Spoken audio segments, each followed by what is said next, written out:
Pessoal, hoje, na Roda da Vida, com Felipe Molinari, está mais do que especial.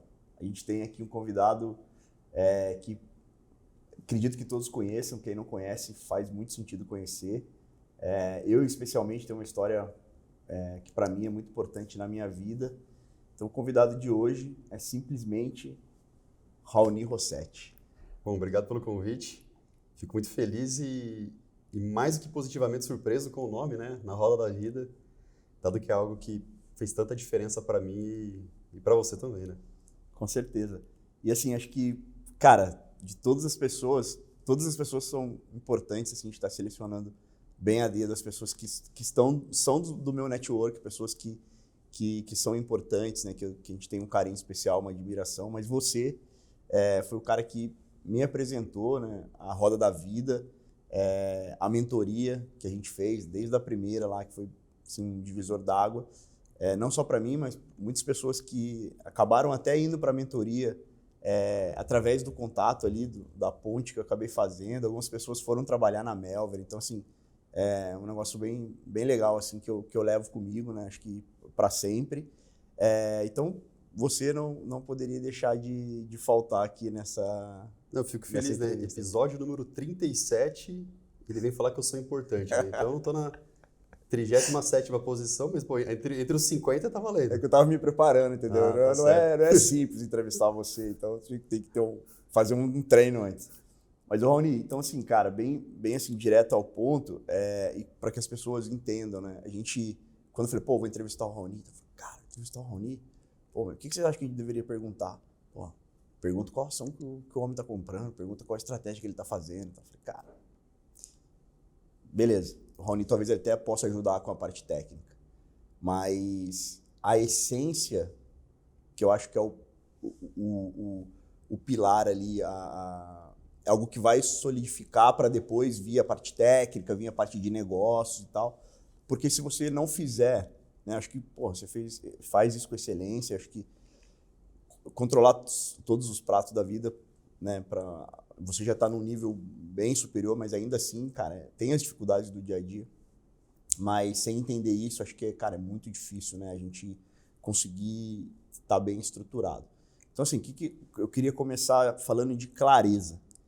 Acho que falar dos 4 pilares ali da mentoria e você trazer ali, né, dentro de clareza, o que você enxerga, o que você traz para quem está próximo de você, e aí, consequentemente, também a sua história com a Roda da Vida e como que você lida com isso no dia a dia. Legal. Bom, os 4 pilares que eu trago muito para mim são clareza, a questão de evolução patrimonial, que é algo que faz parte da nossa vida, não tem como ficar fora disso, procrastinação e a teoria do mosaico. Começamos com clareza? Perfeito. Tem um exemplo muito simples da importância da clareza e como que ela funciona, né? Eu gosto de fazer um paralelo com a construção civil. Imagina uma incorporadora, ela deseja subir um grande prédio. E ela vai lá, ela acha um terreno e começa a subir o prédio. Só que ela não viu se aquele terreno ele é arenoso, se ele é pedregoso, se ele é úmido, se ele precisa de algum tipo de preparação antes de subir aquele empreendimento. E muita gente sai fazendo isso pela vida, Molinari. Sai querendo construir uma série de coisas sem ter clareza de onde ela está, ou seja, como que é o terreno dela. E tudo bem, se o terreno ele é arenoso, se ele é pedregoso, ele só precisa ser ajustado. Perfeito. E aí também é sem a clareza de onde ela quer chegar. E quando as pessoas elas saem fazendo uma série de coisas na esfera pessoal, profissional, espiritual, saúde, sem esse entendimento, a chance de decisões equivocadas elas são muito grandes. E isso acaba custando o ativo mais escasso de todo mundo, que é o tempo.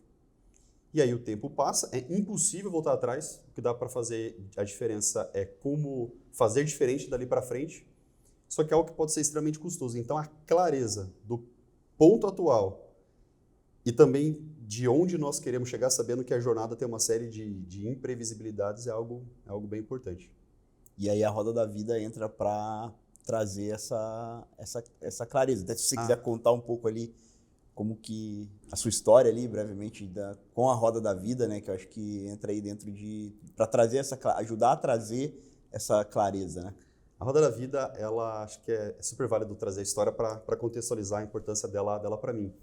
Bom, eu fui criado e forjado no mercado financeiro e sempre muito focado em geração de resultado, em entregar valor para o negócio, em ganhar dinheiro. Eu acabei focando muito na minha carreira, muito no meu desenvolvimento intelectual e eu esqueci de áreas da minha vida que só depois de algumas ocorrências, que eu já vou contar quais foram, eu entendi que elas eram relevantes. Bom, eu fui parar, agora até me fugiu, foram 4 ou 5 vezes no hospital, fiz 5 procedimentos cirúrgicos, eu perdi a audição e nessas 5 vezes eu cheguei no hospital com sintomas altíssimos ligados ao estresse. A culpa era do mercado financeiro? Não. A culpa era da bolsa de valores, do dólar, das ações? Não. Isso tudo aconteceu pela minha falta de clareza, o primeiro pilar, do que eu estava fazendo de forma errada. Eu estava vivendo um suposto equilíbrio totalmente desequilibrado. Enquanto eu trabalhava 16 horas por dia, e era 16 horas por dia mesmo, por quase uma década, sem finais de semana, as férias mais longas que eu tive em 11 anos de XP foi no meu casamento, que não deu 2 semanas de férias em 12 anos, em 11 anos, desculpa. E quando eu entendi que dava para trabalhar muito, dava para aprender muito, dava para ganhar muito dinheiro e, em paralelo, dava para cuidar da saúde, dava para cuidar da espiritualidade, dava para ter atividades ali de hobbies e diversão, quando eu entendi essa composição que é trazida pela roda da vida, as áreas que eu estava dando atenção num primeiro momento de forma isolada, elas passaram a prosperar ainda mais. Então, eu passei a ir melhor na minha carreira, passei a ganhar mais dinheiro quando eu passei a cuidar mais da minha saúde, quando eu passei a cuidar mais da minha família, quando eu passei a cuidar muito mais dos meus amigos. Então, foi um desequilíbrio que eu precisei 5 vezes no hospital, eu precisei fazer meu testamento no WhatsApp, indo para o centro cirúrgico, achando que, sabe lá Deus, o que podia ter acontecido. E foram 5 mensagens divinas assim, que eu recebi para tomar ali uma ação mais concreta, né? E bom, que bom que eu tive essas 5 possibilidades, né? Que massa, cara, demais. E acho que às vezes a gente até demora um pouco para entender, né, Rony? Cair um pouco a ficha ali do quão é importante, porque a nossa vida é muito complexa, né? E a gente não tem, às vezes, a clareza de entender que se você não cuida de uma área, ela vai afetar outras áreas. E como você colocou bem, e quando você cuida, ela vai potencializar. Então, poxa, quando você está muito bem com a esposa, com a sua família, com seus amigos, etc., cuidando com a espiritualidade, são áreas que são combustíveis para você ir bem sucedido no negócio, para você ter motivação, porque como eu estava comentando há pouco, não vão ser todos os dias, todos os negócios que vão ser fechados, todas as coisas que vão ser concretizadas, e se a gente não tem esse equilíbrio, a gente acaba se frustrando e desistindo na metade do caminho, né? Acho que até trazendo para a assessoria de investimentos, que é né, a área que eu estou atuando, acho que a assessoria de investimento tem uma função bastante importante, mais do que falar de produtos, etc., é trazer isso para o cliente. Acho que é uma coisa bem legal que a gente faz, de ter uma primeira reunião e colocar o cliente para pensar no sentido assim, em que momento você está e aonde você quer chegar. É que pensar dessa forma para algumas pessoas, às vezes acaba sendo doloroso. Por que doloroso? A reflexão das escolhas do passado que levaram elas até o presente momento, isso pode gerar algumas amarguras. E algo que a vida me mostrou é que nós precisamos aprender a nos perdoar de decisões equivocadas que nós fizemos no passado e tirar pedras que a gente tem carregado na mochila, porque essas pedras só vão deixar o caminho mais oneroso. E falar de dinheiro para um pai de família que está com dificuldade financeira, para uma mãe de família que não está prosperando na carreira e está com desafios aí de gestão do tempo, tudo isso dói. O assessor de investimentos ele tem um papel social muito relevante que, antes de levar alternativas de investimento, ele precisa trabalhar com a tal da empatia, e aqui vai uma ressalva importante, né? A empatia na teoria é nos tentar enxergar o mundo com os olhos da outra pessoa, não com os nossos. A gente pode até tentar, mas a gente não vai, porque nós não pisamos nos buracos que essas pessoas elas pisaram. Então o assessor ele tem um papel de como minimamente tentar entender esse contexto para tentar levar soluções que vão ajudar as pessoas a terem clareza de onde elas querem chegar. Exato. Então algum pensa, não, já vou falar de previdência, de câmbio, de COI, de opção. Não, nada disso. Existe algo muito mais holístico que precisa vir antes, que é essa tal da roda da vida aí que você muito bem trabalha. Exatamente. Cara, bom, e falando nisso, né, a gente está indo pro outro ponto aí que eu acho que você também faz muito bem até, e cobra. Depois eu vou entrar em outros temas polêmicos, tá? Vamos polemizar. Vamos água com açúcar primeiro, depois a gente... Mas assim, acho que a guerra contra a procrastinação, né? Você é o cara que, porra, é bem regrado ali, acho que já te confessei várias vezes que, cara, é difícil acompanhar, assim, né? As pessoas, até você já fez alguns vídeos ali comentando que as pessoas te julgam, mas julgam porque não conhecem, porque não sabem, não entendem o todo, né? E você é o cara que, pô, não, é bem regrado nesse sentido, né? A guerra contra a procrastinação. Então, assim, mais para você comentar um pouco brevemente do que você faz, como que você lida ali, para tirar todas as atividades, para ser produtivo, né? Para entregar. Eu tenho um mantra, algo que eu carrego e eu não abro mão disso. É fazer o que precisa ser feito. E fazer o que precisa ser feito, às vezes, é doloroso, é custoso. Um exemplo. Preciso desenvolver um determinado projeto e eu tenho 15 dias para fazer isso. Eu tenho 15 dias para fazer isso. Então, ao invés de arrumar desculpas para jogar para frente, para empurrar com a barriga, né? Definição clássica de procrastinação, empurrar com a barriga, eu vou fazer o que precisa ser feito. Decidi que eu vou fazer esporte 5 vezes por semana. Eu vou fazer esporte 5 vezes por semana. É muito mais fácil culpar o despertador ou culpar alguma outra questão que gerou cansaço e não pôde, achando uma justificativa criativa para atenuar um fato óbvio, que é uma enrolação. Então, Molinari, eu coloquei na minha cabeça que o que eu me comprometer a fazer, eu vou fazer. E tem uma técnica muito simples, cara, muito simples mesmo. E é quase... Bom, é simplesmente pegar uma folha de papel, anotar o que precisa ser feito, pegar essa folhinha, eu deixo junto ao meu notebook, e ali eu vou simplesmente ticando o que eu me comprometi a fazer. E essa questão de ser regrada, eu tenho horário para acordar, eu tenho horário para comer, eu tenho horário para dormir, tenho horário para ficar com as crianças, tenho horário para ficar com os cachorros, com os bichos lá de casa. E uma vez no Instagram, eu falando sobre essa minha forma organizada, assim, de tocar o dia a dia, uma pessoa falou, Rony, mas sua vida deve ser muito chata, cara. É tudo muito certo. Na verdade, é libertadora.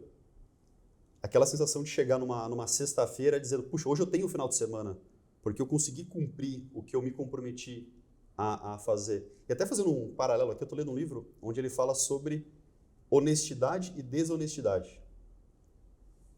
Muitas pessoas, elas se julgam honestas. Não, eu sou honesto. A maioria das pessoas, elas são desonestas. E muitas vezes com elas mesmas.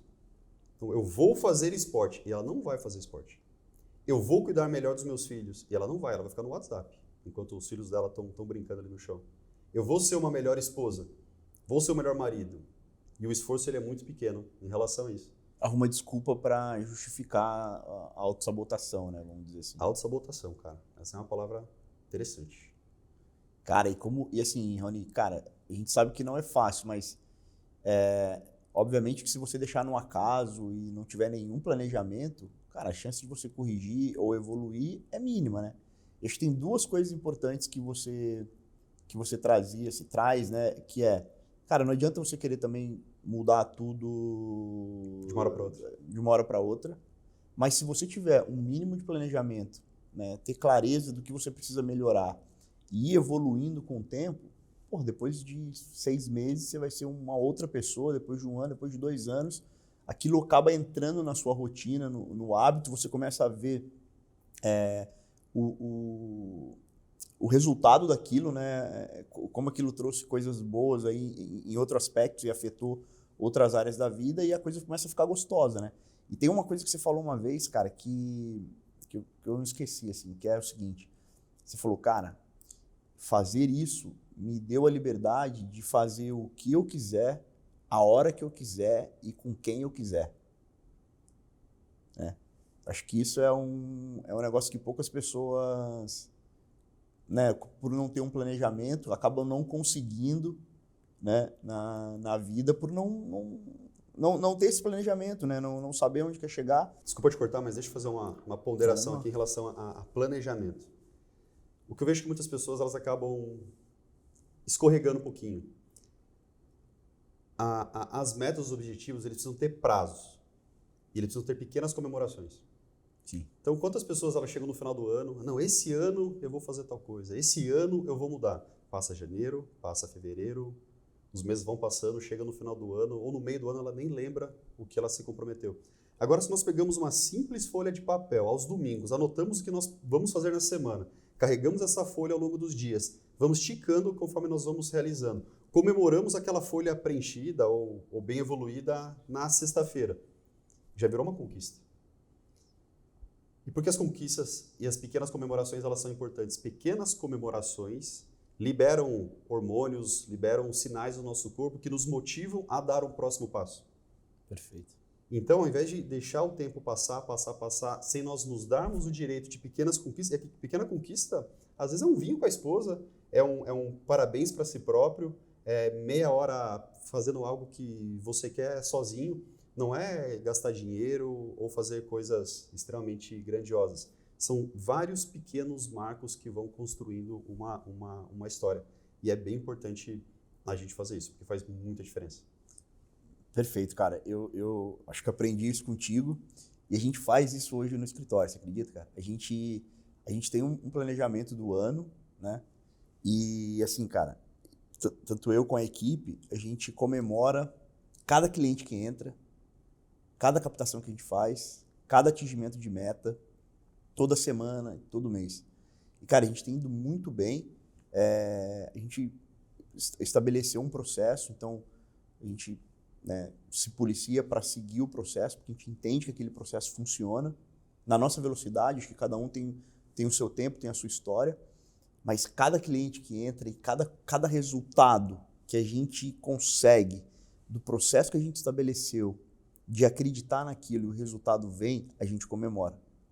E é muito legal, cara, porque a gente mantém a nossa chama acesa e a gente entende, cara, são esses micro pedacinhos de meta que vão fazer com que a gente chegue na meta no final do ano. Então, assim, a gente fechou o semestre no trimestre. E agora a gente está querendo fechar o ano no semestre. Né? Aí, até conversando com um dos sócios do escritório, falando, então, peraí, acho que a sua meta está errada. Tá fácil demais isso aí. Eu falei, talvez a gente tenha muito mais potencial do que a gente imaginou que teria isso. E é algo para a gente rever no planejamento. Mas, cara, sempre comemorando. Todo cliente é importante, todo capital que entra. E aí tem um negócio bastante importante que a gente comenta, que é assim, a gente não tem o direito de errar ou de fazer nada com o capital. Então a gente colocou um negócio que é o seguinte, Rony. Óbvio, quem vem para o mercado financeiro quer investir, também quer ter resultado, e é isso mesmo. Mas a gente olha como que a gente está cuidando de pessoas, de sonhos, e não olhando só o número de dinheiro em si. Sem dúvida. Então, acho que isso é uma forma da gente estar super comprometido, responsável com o que a gente está fazendo especificamente para cada cliente, entendeu? Esse ponto das pequenas comemorações, isso acho que traz alguns elementos do estoicismo, que é algo que eu acabei absorvendo na minha vida, no dia a dia. O estoicismo ele é muito ancorado na gratidão. Perfeito. Antes da gente começar a gravar aqui, eu comentei contigo de uma parceria que a gente havia firmado com uma grande empresa, um contrato grande, vários meses trabalhando, o produto pronto para ser colocado no ar. De uma forma bastante inadequada, isso foi cancelado de forma súbita há 2 dias. Primeiro momento, óbvio, somos seres humanos, a gente fica incomodado. E depois eu agradeci. Que bom que foi cancelado.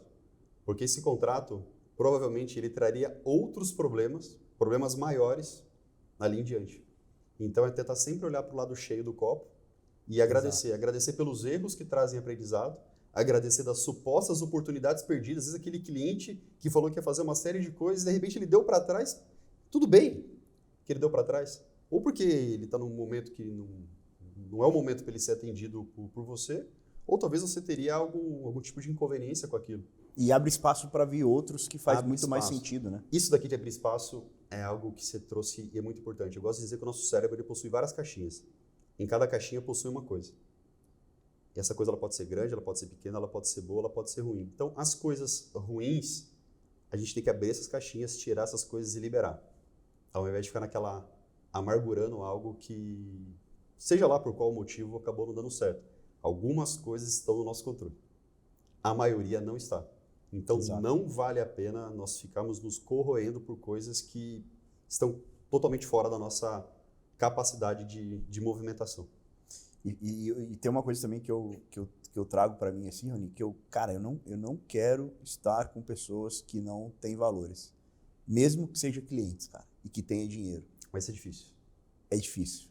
Até porque eu não conheço todo mundo a fundo, mas, cara, é algo que se eu pudesse, ou tento, né, de alguma forma, assim... Eu acho que é uma questão de blindagem, cara.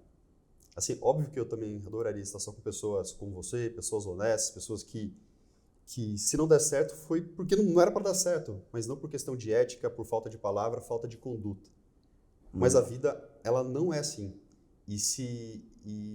Pequenos exemplos que já aconteceram comigo. Eu já vendi imóvel, na hora de assinar o imóvel, o corretor desaparece.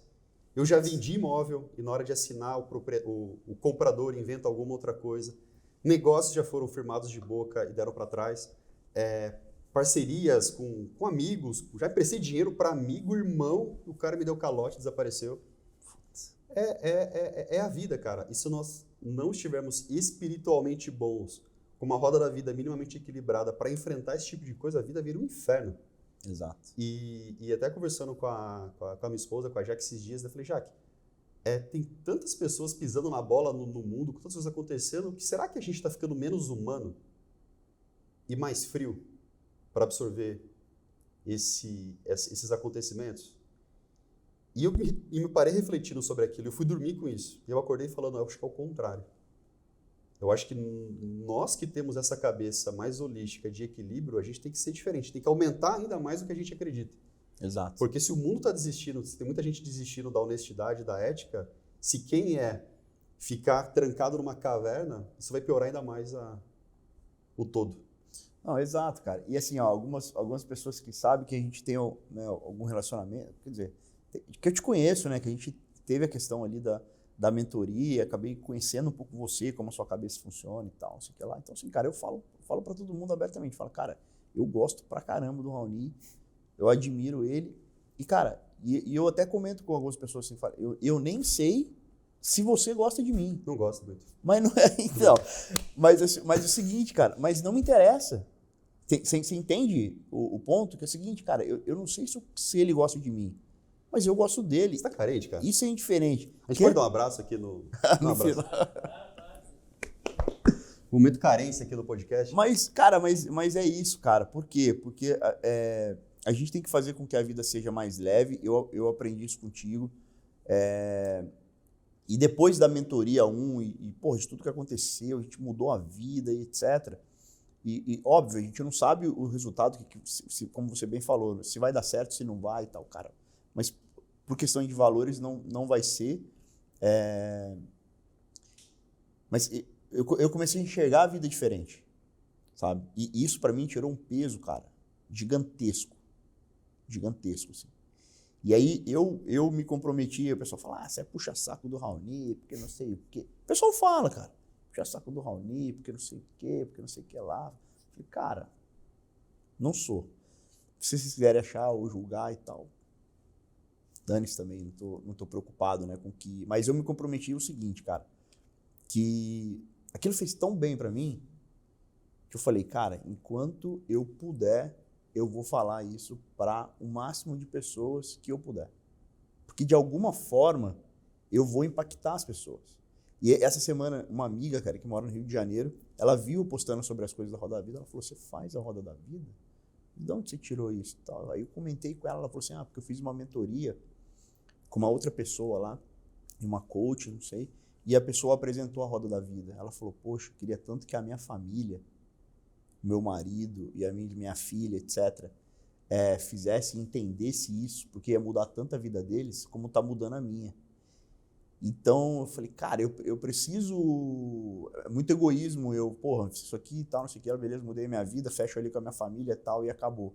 Então, eu me comprometi com isso. Então, a ideia até do projeto, cara, não é virar blogueiro, virar youtuber, não é nada disso. Mas se eu puder impactar 1, 2 pessoas, Já valeu cara, muito, todo mês valeu demais. Como já aconteceu, várias pessoas acabaram, hoje até têm mais relacionamento contigo, porra, são sócios dentro da empresa que vieram através de levar. Isso para mim é muito gratificante, entendeu, cara? É um negócio que tem um valor, assim, não tem um valor financeiro, mas tem é algo que me motiva, assim, que me deixa... É um combustível bem importante para mim. Raoni, vamos lá, então, falar de patrimônio, cara. Isso eu acho que é algo que, enfim, acho que é algo que você faz bem, mas para basicamente resumir, a gente está trazendo meio que quase que a mentoria aqui, obviamente tem muito mais coisas lá. Depois eu vou até pedir para a produção colocar o QR Code do site da Melver para quem, caso veja esse vídeo, tenha interesse, não conheça o Raoni ainda, entre lá no site, tem a mentoria lá, tem vários outros cursos, enfim, mas conheçam um pouco mais quem tiver interesse, né?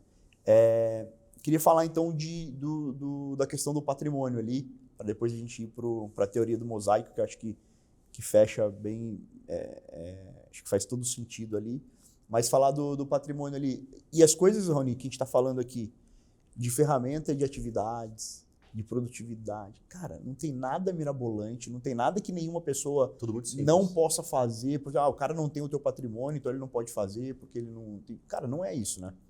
Então, como que você lida, cara, com a questão do patrimônio ali, como você cuida? Eu já conheço algumas pessoas também. E aí, já entrando para dar uma apimentada, assim, eu queria entender, se você falasse para o pessoal, assim, como que você investe também, cara? Quais são as classes de ativo, etc. Primeiro, né, dinheiro significa para mim segurança. Ponto. Eu vim de uma família classe média, não estou aqui para contar minha história, longe disso, sim. Mas a vida foi me mostrando por uma série de acontecimentos na infância, na juventude, na vida adulta, empreendendo agora a importância de ter capital. E o capital, ele traz segurança para a gente fazer o que nós queremos fazer. Não estou falando de comprar bens materiais, apesar de que é interessante. Às vezes a pessoa quer realizar um sonho material, ela deveria ir atrás daquilo ali.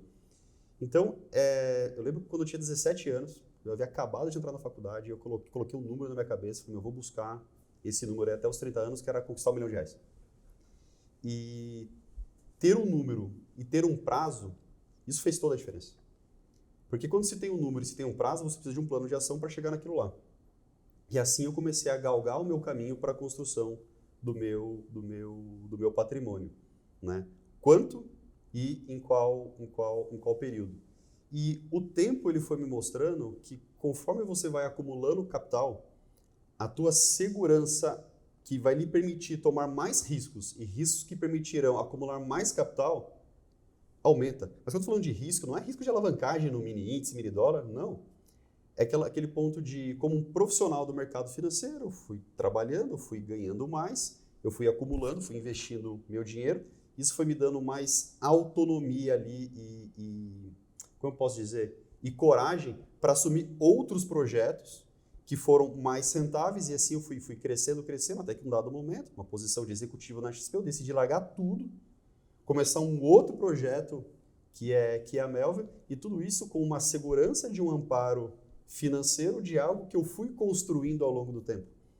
Eu lembro bem quando estava na iminência da gente fazer a operação com o Itaú, né? O Itaú comprou uma participação significativa da XP, e uma preocupação interna que tinha lá era o seguinte, nossa, várias pessoas vão colocar dinheiro no bolso agora. Será que elas vão estar tão motivadas a trabalhar como elas estavam antes delas terem dinheiro? Porque agora elas conquistaram. Sabe qual foi o resultado? Elas trabalharam mais e melhor, e a empresa cresceu mais ainda. Pela segurança daquilo que aconteceu. Que alcançaram a independência ali, não tinha mais o peso da questão financeira, né? Mas aí também tem um cuidado. Eu também já vi muitas pessoas que ganharam dinheiro e ficaram mais pobres. Em duas perspectivas. ou financeiramente mesmo, porque elas não estavam preparadas mentalmente para ter outra cifra na conta corrente, e uma outra, que elas desevoluíram moralmente. A humildade que tinha antes, os bons costumes, a postura, os relacionamentos, tudo isso caiu com uma arrogância trazida pelo dinheiro. Então, o crescimento patrimonial, ele tem que ser... Idealmente, ele deveria acontecer com um aumento de sabedoria também. Não, massa. Rony, falando isso, cara, me veio aqui agora um dia que a gente, antes de mudar para Florianópolis, quando a gente veio e a gente foi remar lá de madrugada, né? E aí você falou uma coisa que... Tava eu, você e a Karen, e você falou uma coisa que também não esqueço, assim, que eu achei bonito, achei um negócio que é importante e tá linkado com isso que você falou, de não esquecer a sua essência e de onde você vem, né? E a gente estava lá remando no meio da lagoa e tal, e você falou, cara, sabe por que eu gosto disso aqui? Porque isso aqui me faz eu estar no meio da natureza do nada. Aqui, cara, o dinheiro não vale nada e eu me conecto e eu coloco os pés no chão de onde eu vim, quem eu sou, etc. Porque, obviamente, né, Rony, pô, cara, quem te conhece, quem sabe que o que você fez pelo mercado financeiro, acho que mais do que o que você conquistou, o que você fez, o que você deixou de legado, o que ainda você vai deixar com a Melva, eu tenho certeza, e o patrimônio que você, obviamente, construiu e desfruta, etc. Mas, assim, cara, a gente vê que você tem uma vida simples, né? Então, acho que talvez você tenha essa preocupação mesmo de... É algo que você leva naturalmente, assim, porque a gente... Cara, lógico, você vive também, obviamente, né, usufrui do que você conquistou e é perfeito isso. Mas a gente sabe também que talvez nas câmeras isso não apareça, você faz de uma forma que ninguém acho que talvez saiba. Você ajuda muitas pessoas, você ajuda muitas instituições, você ajuda pessoas próximas. Acho que você não fala disso, né? Faz de coração e tal. E acho que é legal falar também, porque as pessoas acham que, pô, o cara tem dinheiro. As pessoas às vezes se incomodam, porque, cara, você não tem tempo. Porque você tem trocentas coisas para fazer, tem família, tem não sei o que lá, e a gente quer fazer as coisas contigo, quer estar junto e tal, e, cara, só tem 24 horas, entendeu? Olha que história, que coisa interessante, né? Eu fui criado lá em Mojimirim, uma cidade de 90 mil habitantes, interior de São Paulo. Eu tive uma vida clássica de garoto do interior, andando de bicicleta, pisando no chão de terra batida, jogando bola. Eu fui para São Paulo para estudar engenharia na USP. Incrível minha passagem em São Paulo, mas eu sempre soube que São Paulo seria a cidade de passagem, porque não tinha mato, porque não tinha terra. Aí eu fui para Nova York. Quando eu estava me preparando para sair de São Paulo, bum, Nova York, uma cidade ainda mais urbana, e foi incrível também a experiência. Mas toda essa passagem no mercado financeiro, em São Paulo e Nova York, tudo isso aconteceu sempre com a visão de eu voltar para o mato. Hoje eu moro, você conhece minha casa. Eu acordo cedo, eu vou alimentar os cachorros, alimentar os gatos, vou com as carpas. Final de semana, olha só meu hobby, é mexer no jardim, mexer na horta. Chego de final de semana para gravar vídeo lá para a Melva, já que ela vai cortar a unha, que é só terra e barro debaixo da unha. Que é o que eu gosto. Então não é uma questão de fazer diferente ou não, é uma questão de fazer o que eu acredito que tem que ser feito, que me faz bem. Então essa questão do tempo, de ter tempo ou não, a gente até comentou um pouco antes aqui, eu acabei esquecendo de comentar, acho que vale trazer agora. É importante nós adquirirmos a capacidade de falarmos não. É muito mais fácil falar sim para uma pessoa, para um amigo, para um cliente, porque a gente não quer incomodar, não quer dar uma notícia ruim. Mas não todos. Muitos sims que nós falamos para alguém ou para uma empresa significa alguns nãos para a gente. Então, um sim pode valer por vários nãos.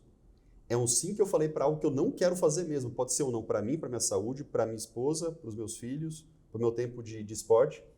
Então, essa composição de clareza, começo aqui do nosso encontro.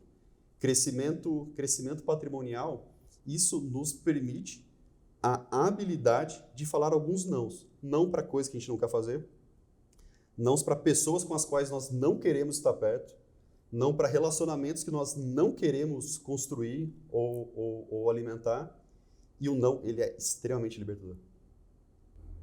E é difícil chegar nesse nível, né? De aprender a... Tem até um livro sobre isso, né? De aprender a falar não, né? Chega um momento que você tem que aprender a... Cara, é difícil, mas também não precisa ser aquele não extremo. Teu chefe chega e fala, não quero fazer, não vou fazer nada. Não é por aí. Então tem algumas pequenas construções que a gente vai fazendo ali ao longo da vida que dá para fazer isso. Exemplo, quero ter uma alimentação mais saudável? Legal, então simplesmente corta álcool e açúcar. Ah, Raoni, não consigo. Consegue. Consegue cortar um chocolatinho, você vai ser capaz de fazer o quê? Então são pequenas coisinhas que a gente vai trazendo. Eu acho que o sucesso, a prosperidade, ela não vem de poucas grandes coisas, mas sim de inúmeras pequenas coisas. Né? Não se constrói, acho que a melhor forma de construir um castelo são com vários pequenos tijolinhos. Esses tijolinhos, eles estão no dia a dia, né? As pequenas coisas. Perfeito. Rony, só para a gente mudar para o Mosaic, então, para falar da questão do patrimônio, que a gente acabou até fugindo, acho que Onde eu invisto? Você comentar, acho que as classes de ativos que a gente vai ter, não o que é exatamente, mas só para o pessoal saber o quanto é diversificado. Opção binária, day trade, pirâmide e cripto. Só coisa fina, assim. Pirâmide quando tá no comecinho, né? É isso, só pirâmide. Como diz o Aleme lá, só no... eu vi um negócio do Aleme que é muito engraçado, cara. Ele colocou uma foto assim, procuro pirâmide no comecinho. Tipo, que é onde o negócio dá certo. Mas assim, um pouco, né, a sua visão, eu sei que você é um cara bastante diversificado, tem a responsabilidade com o patrimônio e também a atividade que você faz toda sexta-feira ali de olhar o patrimônio líquido, etc. Acho que é muito importante essa questão da educação ali financeira.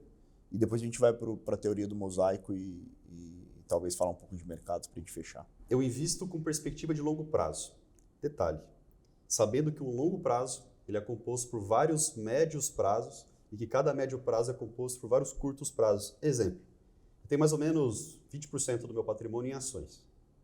Então eu posso comprar uma ação, eu posso sentar nessa ação, buy and hold e ficar com ela por anos. Longo prazo. Só que eu posso comprar uma ação com perspectiva de ficar com ela por muito tempo e eu montar algumas estratégias com opções para otimizar essa minha posição de 30 em 30 ou 60 em 60 dias. Minha visão de longo prazo não mudou. Só que eu trouxe elementos de curto prazo para fazer aquilo rentabilizar melhor. Então, como eu falei, 20% do meu patrimônio está em mais ou menos 8 ações. E essas ações elas são amarradas via estratégias com opções. Eu não consigo investir em renda variável sem opções, é impossível para mim.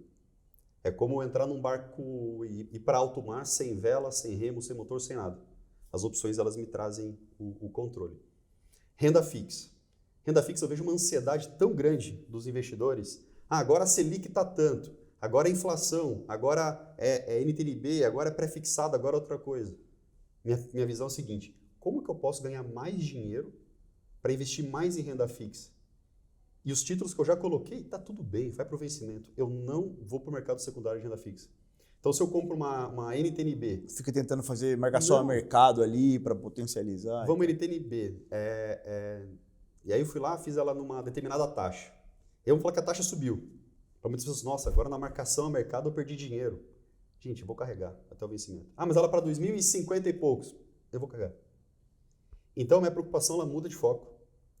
Eu tiro a lupa daquela microtaxa daquele investimento e eu coloco essa lupa na minha vida, na minha carreira. Como eu posso ganhar mais dinheiro para ter mais rendas fixas? E olha só como eu sou um torcedor ao contrário. Se eu coloco dinheiro, por exemplo, no pré-fixado, o que eu vou acabar torcendo? Para a taxa subir. Mas como assim a taxa subir? Porque como eu vou ganhar mais dinheiro, o meu novo dinheiro, que eu ainda não tenho, que eu vou receber, eu vou aplicar numa taxa melhor. Estou montando um portfólio de ações. O mercado caiu. Que bom. Mas como assim eu comprei ação? Mas se eu quero comprar mais ações dessa empresa, tomara que caia para eu comprar mais barato. E eu vou compor no meu lote. Em outras palavras, eu tento trazer leveza para os investimentos. A pessoa que coloca a cabeça no travesseiro à noite, preocupada com os investimentos, é porque ou ela investiu onde não sabia, ou ela investiu mais do que deveria. No tamanho errado, né? Tá no tamanho errado. Tem alguma coisa errada. Investimento é para ser libertador. E não é para ser um problema. Onde eu não invisto? Eu não invisto nessas questões malucas ali de opções binárias. Eu não invisto em cripto.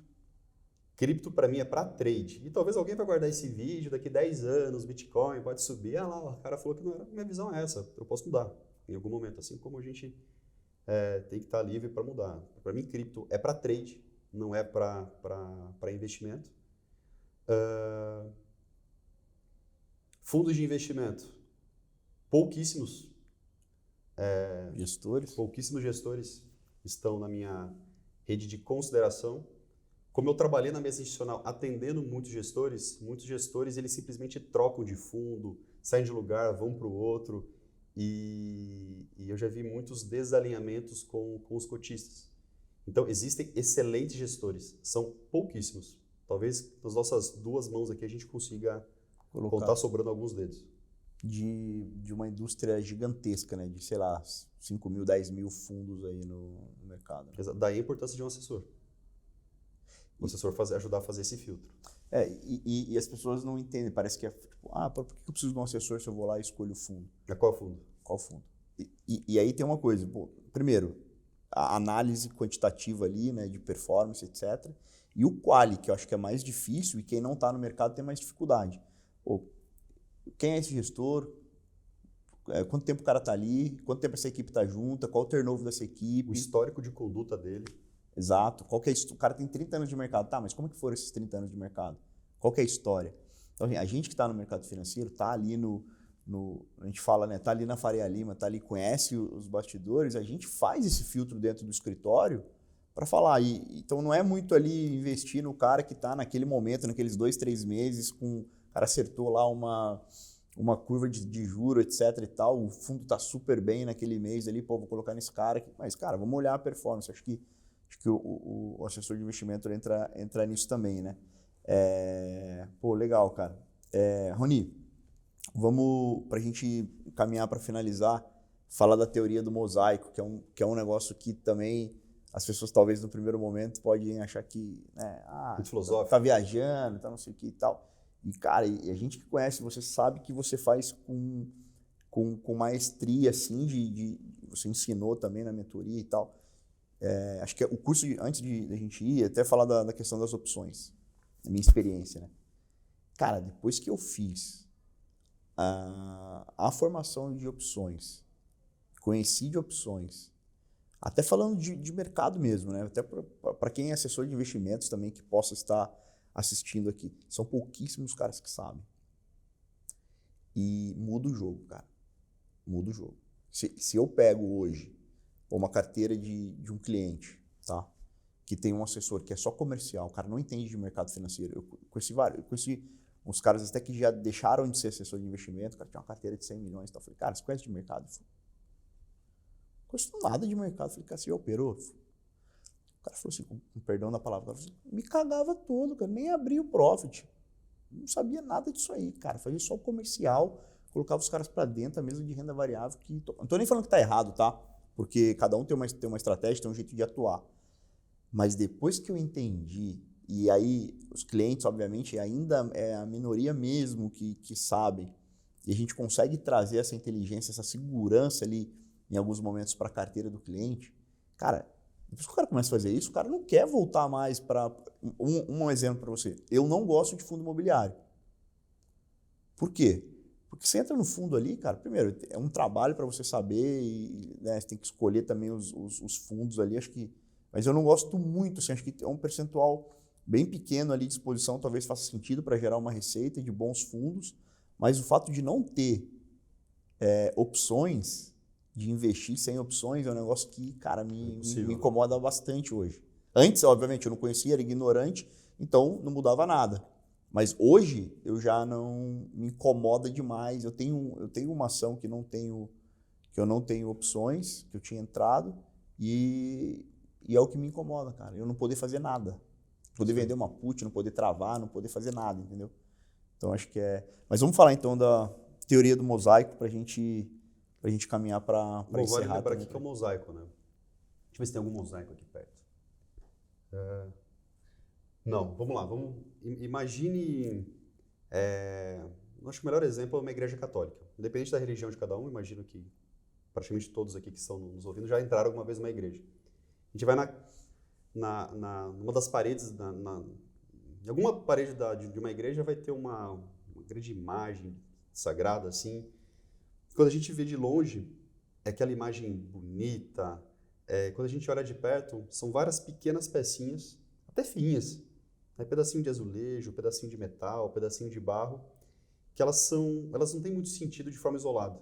Quando a gente olha de longe e vê aquele conjunto, faz sentido. É algo harmônico. O que isso tem a ver com o mercado financeiro? O que isso tem a ver com a minha vida? Eu entendi que as pessoas são formadas por várias pequenas pecinhas. E entrando no mercado financeiro, exemplos de pecinhas que eu fui atrás na minha jornada. Pecinhas ligadas a conhecimento técnico, de renda variável, opções, futuros, risco. Pecinhas ligadas à tecnologia. Pecinhas ligadas à negociação, comercial, liderança. E tendo clareza, primeira palavra aí do nosso encontro hoje, clareza de quais pecinhas eu não tinha, quais pecinhas eu queria ter, eu criava planos de ação para obtenção ou construção dessas pecinhas. Quantas pessoas a gente não conhece que entraram no flow da vida, elas começam a trabalhar meio que cegas, seguindo uma sequência de algo que foi passado para elas, e elas não olham para o lado para outras pecinhas que elas poderiam aprender, trazer para a vida delas, para que elas pudessem ampliar o raio de visão. Então, de forma rápida, assim, esse é o mosaico. Legal. Acho que tanto aí serve tanto para a vida, para o profissional, ou a teoria, até mesmo para os investimentos, né? Acho que quando você vai fazer a tomada de decisão, você acaba também colhendo várias pecinhas, está sempre antenado para poder fazer com que você enxergue algo ali com aquelas peças juntos e aí toma a decisão, facilita na tomada de decisão. É isso aí, outro ponto, cara. É não querer resolver tudo de uma vez só. Agora eu estou precisando de uma pecinha que é da área tal. Vai atrás dela. Mas eu preciso de outras 10 peças. Calma, traz essa. E essa procura por conhecimento e experiências, e lembrando que experiência só se adquire experiência experimentando. Mas eu não tenho experiência, experimenta. Aí você vai ter experiência. A procura incessante por essas pecinhas, elas me foram abrindo caminhos. Exemplo, eu vejo o mercado hoje precisando cada vez mais de generalistas. Pessoas que consigam transitar por várias áreas. Só que, a meu ver, ser apenas generalista é algo meio vago. Eu acho que o ideal é a pessoa ela ter uma especialidade, ou algumas poucas especialidades, e ter uma visão mais ampla ali do todo. Pegar o mercado hoje. Hoje se fala de tokenização, se fala de metaverso, se fala de cripto, se fala de renda variável, se fala de política, se fala de uma série de coisas. Ser um profissional do mercado financeiro, especialista em tudo isso, é possível? Cara, gostaria que fosse, eu não consigo. Em 24 horas, com tudo que você tem para fazer na vida, não dá. Pois é. Não dá. Não, certo. Beleza. Cara, bom, vamos pra gente encerrar também, que já tá dando o horário aí. Vamos falar um pouco da Melver aí. O que você pode contar, de repente até dar um spoiler de alguma coisa que ninguém sabe. E queria que você também trazesse sua opinião com relação ao mercado. Vamos falar de mercado aí, assessoria, etc. A gente uma pergunta até que eu tenho para te fazer, e que bom que a gente não combinou, mas se você não quiser responder também, tudo bem, tá? A gente está vendo muitas consolidações, né, Rony? Escritórios grandes se fundindo, virando DTVMs aí, corretoras. Acho que essas consolidações, eu acho que em algum momento até é bom, acho que talvez vá profissionalizar o mercado. Eu queria entender a tua visão. O que você acha que vai acontecer? Primeiro, Melver ou consolidação? Melver. Então vamos lá. A Melver ela nasceu para resolver a maior dor que existe no mercado financeiro, até então, que é a mão de obra. Muito se falou sobre a democratização do investimento. Legal, acho que foi um papel super importante que várias instituições aí estão contribuindo, XP, BTG, alguns bancos aí acordaram um pouco atrasados, mas estão tendo uma postura mais pró-cliente, menos pró-instituição. Isso está acontecendo. Mas a Melver foi a pioneira em levantar a bandeira de democratização da profissionalização do mercado financeiro. Hoje nós temos alunos em todos os estados do Brasil, alunos que vieram das mais diversas áreas, alunos que nem graduação têm, estão passando pela nossa formação ingressando no mercado financeiro como profissionais. Isso é gratificante, porque são mães, pais, estudantes. A gente gosta de dizer na Melver que nós podemos empoderar as pessoas a mudarem a árvore genealógica delas. Perfeito. E isso é muito forte, assim, né? Até a Melver vem de melhor versão. A gente acredita muito que nós podemos utilizar o mercado financeiro como um meio para mudar vidas, não como um fim. E essa é a nossa empresa. Agora, em relação às consolidações, vou ser polêmico, então. A gente tem que analisar caso a caso. Pensando nas absorções de alguns escritórios menores para os outros escritórios maiores. É quase uma... Muitos escritórios não estão ganhando dinheiro hoje. Como que a indústria ganha dinheiro? Para a indústria, para as corretoras, os escritórios são altamente rentáveis. Para muitos gestores dos escritórios, os escritórios também são altamente rentáveis. Então a corretora ganha, o gestor ganha, os assessores ganham, o CNPJ não ganha. Então aquele dinheiro acaba sendo drenado de muitos escritórios, as partes envolvidas são beneficiadas e aquele CNPJ ele vai sendo cada vez mais corroído, EBITDA negativo, e acabam acontecendo algumas consolidações. O escritório maior absorve o escritório menor e que tem um pouquinho mais de experiência e maturidade organizacional, e isso tem acontecido muito nos últimos anos. Esse é o primeiro grupo. O que é o segundo grupo? Alguns escritórios que ficaram tão grandes, que o formato tributário deles seguirem como eles estão seguindo acaba matando a operação.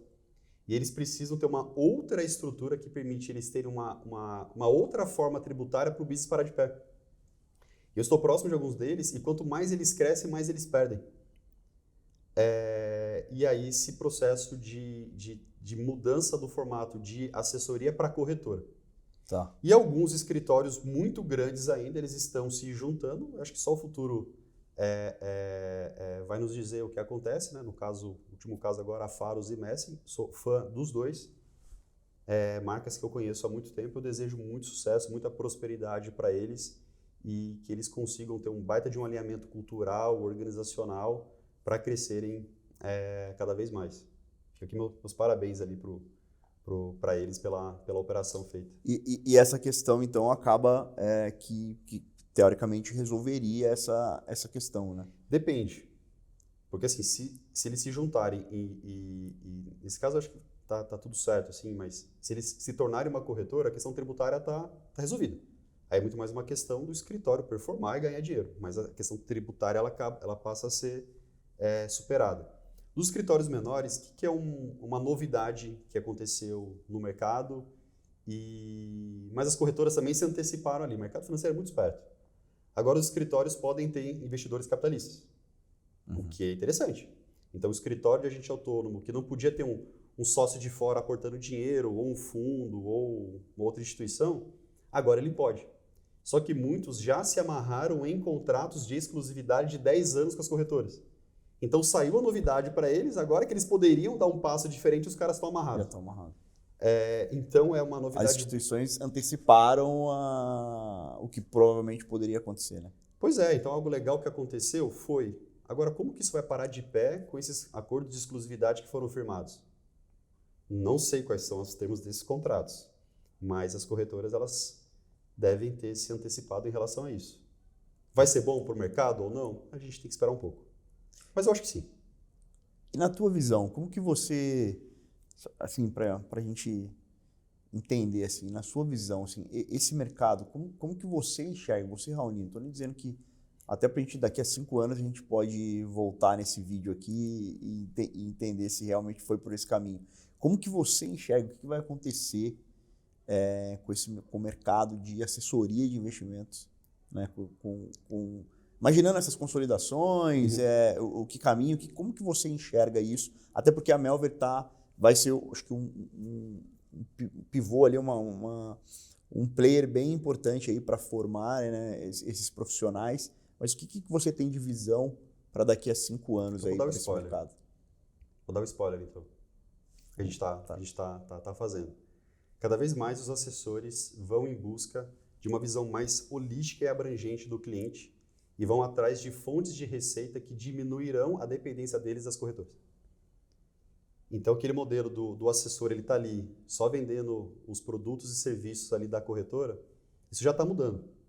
Quantos escritórios já viraram holdings? Debaixo dessas holdings existe o agente autônomo, existem outras empresas, né, as PJ2, e eles estão trabalhando com consórcio, estão trabalhando com seguros que a corretora não oferece, estão trabalhando com intermediação de crédito imobiliário, estão indo atrás de outras fontes de receita para não ficarem presos apenas a um empregador, ali a corretora, que políticas comerciais e negociais e contratuais podem ser alteradas e esses assessores eles podem ficar ali à deriva. Só que, cara, imagina o futuro do assessor, o assessor podendo chegar num cliente, tendo várias empresas dando amparo para ele e podendo falar com o cliente sobre a coisa que ele já fala hoje. Fala renda variável, renda fixa, fundos, isso já acontece. Fala um pouco mais sobre previdência. Vamos falar sobre outros tipos de seguro. Seguro do teu carro, seguro da tua casa, seguro odontológico. Ah, mas você quer fazer um consórcio? Então tá, também consigo te oferecer um consórcio. Ah, mas estou pensando em fazer um financiamento imobiliário. Ah, legal, tem uma empresa aqui do grupo onde a gente consegue fazer uma intermediação de taxa, fazer as cotações para você, eu te ajudo a buscar a melhor taxa. Então, mas repare no tamanho da profissionalização, do tamanho da importância da teoria do mosaico, de várias novas peças que o assessor precisa trazer para o conhecimento dele para atender o cliente de forma maior e mais completa. Para mim, esse é o futuro da assessoria. Perfeito. E você sabe, Rony, que isso já é realidade. Quer dizer, o mercado não está consolidado dessa forma. São poucos que fazem isso. Exatamente. Eu falo para a minha equipe, o que vocês precisam entender? Que a gente não é assessor de investimentos. Os caras falam, pô, como a gente não é assessor de investimentos se a gente é assessor de investimentos? Cara, a gente é assessor de negócios. Por quê? Porque hoje acontece exatamente isso que você está falando. Eu atendo um cliente que é pessoa física, investidor, ele tem investimentos. Eu atendo a conta corrente da empresa dele. E aí o cara tem, por exemplo, uma negociação de agrícola, etc. e tal. Então, eu estruturo uma dívida, um CRA para ele dentro da estrutura, a partir de crédito, etc. Se o cara tem alguma coisa, um financiamento imobiliário, eu faço financiamento imobiliário para ele. Ou seja, eu consigo até tirar a complexidade, trazer um leque de soluções com a mesma plataforma ou com a mesma pessoa, que tira a complexidade do cara ter que falar com 5 pessoas, ele fala só com o escritório. Perfeito. E cria relacionamento de longo prazo. Relacionamento de longo prazo. Porque a gente não está ali, e é exatamente esse é o approach, né? Eu não estou aqui para ganhar dinheiro ou te colocar vender produto de banco, eu estou aqui para te trazer solução. Como os clientes têm um potencial na física, na PJ e no relacionamento deles, a gente prefere enxergar isso em 5, 10, 15, 20 anos, do que eu colocar um produto que o cara não entende e tal, para receitar e fazer a receita do mês e tal. Então, e a gente entende que para você ter um relacionamento de longo prazo, tem que estar bom para as duas.